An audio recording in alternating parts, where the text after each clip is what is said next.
بسم اللہ الرحمن الرحیم نحمدہ ونصلی ونسلم علی رسولہ الکریم اما بعد۔ سامعین و ناظرین، ہماری آج کی اس ویڈیو میں بھی شادی کی ایک رسم اور اس کا شرعی حکم بیان کیا جائے گا۔ دیہاتی علاقہ جات میں شادی کی رسومات میں سے ایک رسم یہ بھی ہے کہ دولہے والے جب بارات لے کر دلہن کے گھر پہنچتے ہیں اور نکاح سے فارغ ہو جاتے ہیں تو پھر دولہے کو زنان خانہ یعنی دلہن کے گھر بھیج دیا جاتا ہے، اور دولہے کے ساتھ ایک شخص بھی ہوتا ہے جس کو سرے کی زبان کے اندر سبالہ کہا جاتا ہے۔ یہ دونوں حضرات دلہن کے گھر جا کر جہاں پر خواتین کا اجتماع ہوتا ہے، خواتین اکٹھی ہوتی ہیں، ان کے درمیان چلے جاتے ہیں، ان کے ساتھ بیٹھتے ہیں، گپیں لگاتے ہیں اور گفتگو وغیرہ کرتے ہیں۔ خواتین ان کا نظارہ کرتی ہیں اور یہ خواتین کا نظارہ کرتے ہیں۔ جبکہ بعض علاقہ جات میں جس جگہ پر خواتین کے اجتماع میں دلہن کی کرسی ہوتی ہے تو دلہن کی کرسی کے ساتھ ہی دولہے کی کرسی رکھ دی جاتی ہے، اور دولہا صاحب وہاں پر پھر بیٹھ کر اور اپنا ایک بازو پھیلا کر دلہن کے کندھے پہ رکھ دیتا ہے، جس کو سرے کی زبان کے اندر لاواں کی رسم کہا جاتا ہے، لاواں کہا جاتا ہے۔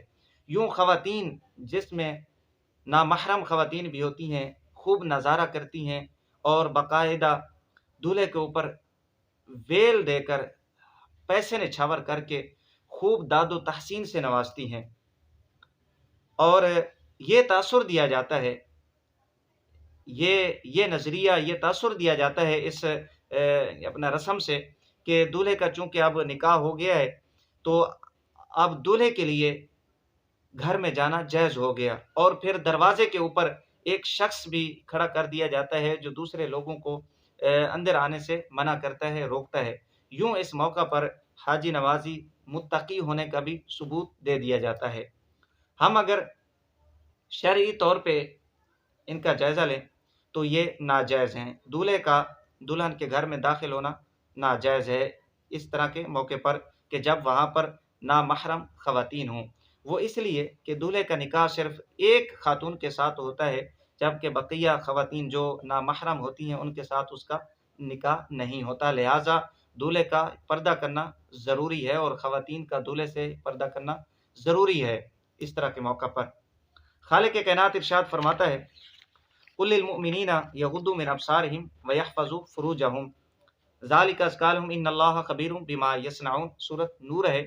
فرمایا کہ مومنین مردوں کو حکم دیں کہ وہ اپنی نگاہیں نیچی رکھیں اور اپنی شرمگاہوں کی حفاظت کریں، یہ ان کے لیے پاکی ہے، بے شک اللہ تعالیٰ ان کے کاموں کو خوب جانتا ہے۔ یہاں پر خالق کائنات نے مردوں کو حکم دیا کہ وہ اپنی نگاہیں نیچی رکھیں، جبکہ دولہا صاحب وہاں جا کر خواتین کا نظارہ کرتے ہیں جو نامحرم خواتین جمع ہوتی ہیں۔ اسی طرح خواتین کو بھی یہ حکم فرمایا کہ وَقُلِ لِلْمُؤْمِنَاتِ يَغْضُضْنَ مِنْ أَبْصَارِهِنَّ، کہ مسلمان عورتوں کو حکم دیں کہ وہ اپنی نگاہیں نیچی رکھیں اور اپنی شرمگاہوں کی حفاظت کریں۔ جس طرح ایک مرد کا خواتین کو بغیر عذر کے دیکھنا حرام ہے، بغیر کسی وجہ کے دیکھنا حرام ہے نامحرم خواتین کو، اسی طرح نامحرم خواتین کا مرد کو بغیر کسی عذر کے دیکھنا، بغیر کسی وجہ کے دیکھنا حرام ہے۔ حضرت عبداللہ بن مسعود رضی اللہ تعالیٰ عنہ سے روایت ہے، مشکوٰۃ شریف میں یہ حدیث موجود ہے، فرماتے ہیں کہ رسول اکرم صلی اللہ علیہ وآلہ وسلم نے فرمایا کہ عورت چھپانے کے لائق ہے، جب وہ نکلتی ہے تو شیطان اسے جھانک کر دیکھتا ہے۔ اسی طرح حضرت امام حسن بصری رضی اللہ تعالیٰ عنہ سے روایت ہے، فرماتے ہیں کہ مجھے رسول اکرم صلی اللہ علیہ وآلہ وسلم سے یہ حدیث پہنچی ہے کہ نبی علیہ السلام نے فرمایا، لعن اللہ الناظر والمنظور الیہ، کہ دیکھنے والے پر اور جس کی طرف نظر کی جائے دونوں پر اللہ تعالیٰ کی لعنت ہو۔ یہ حدیث بھی مشکوٰۃ شریف کے اندر موجود ہے۔ ضروری ہے خواتین کا مردوں سے پردہ، یہ بھی ضروری ہے۔ حدیث پاک ہے، مسند امام احمد کے اندر یہ روایت موجود ہے، سنن ترمذی کے اندر امام ترمذی نے، اور سنن ابن ماجہ شریف کے اندر امام ابن ماجہ رحمۃ اللہ تعالی علیہ نے بھی اس حدیث کو نقل فرمایا ہے۔ مشکوٰۃ شریف کے اندر بھی یہ حدیث نقل ہے۔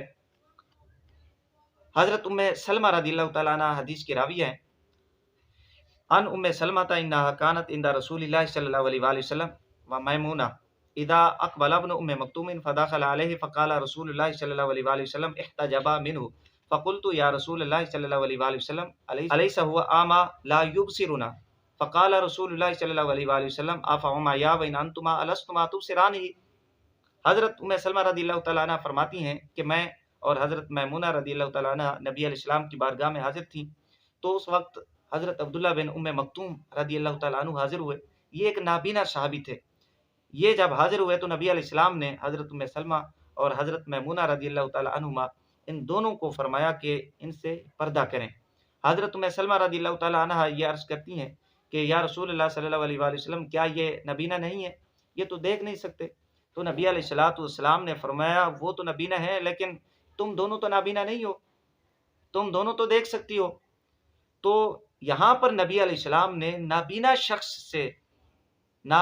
شخص سے پردے کا حکم فرمایا۔ پردے کا اگر نابینا شخص سے حکم ہے تو بینا شخص جو دیکھ سکتا ہے اس سے تو بدرجہ اولا حکم ہوگا۔ لہٰذا شادی کے موقع پر جو یہ رسم ہے کہ دولہا زنان خانہ میں چلا جاتا ہے، دلہن کے گھر جاتا ہے، وہاں پر خواتین کا نظارہ کرتا ہے اور خواتین اس کا نظارہ کرتی ہیں، یہ شرعی طور پہ جائز نہیں ہے، حرام ہے، گناہ ہے۔ لہٰذا مسلمان اس کبھی رسم سے محفوظ رہیں، اپنے آپ کو بچائیں، اپنے اہل خانہ کو بچائیں اور اللہ اور اس کے رسول صلی اللہ علیہ وآلہ وسلم کو ناراض مت کریں۔